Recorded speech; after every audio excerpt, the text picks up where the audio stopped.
In this video, we'll show you how to add or edit a canonical name record or CNAME record in your DNS settings. CNAME records map an alias, like blog. Shop.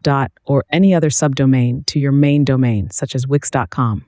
For example, this is especially useful if you have a blog hosted outside of Wix, but want to connect it to your Wix domain. Let's get started. First, let's head to the domains page. From there, we'll get into the DNS settings, where we will add and update the CNAME records. Go to domains in your Wix or Wix Studio account.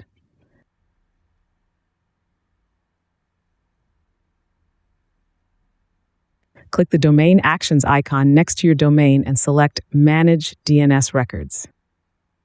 These are your DNS settings. From here, we add or edit our CNAME records.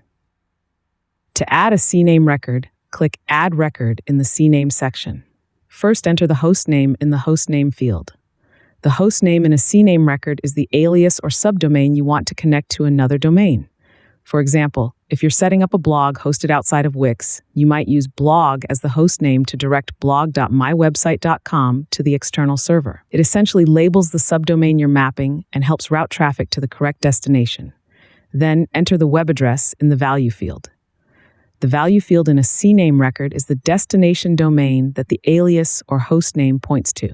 For example, I'm connecting a host name, which is the subdomain, blog. To the value, which is the domain, www.myawesomeshop.com.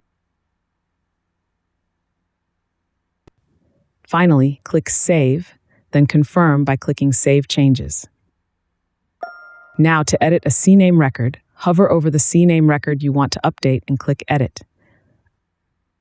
Update the host name in the value fields as needed. Click Save, and that's it. Keep in mind, DNS changes can take up to 48 hours to update globally. For more tips and tutorials, visit the Wix Help Center. And if you found this video helpful, let us know by liking it. Thanks for watching.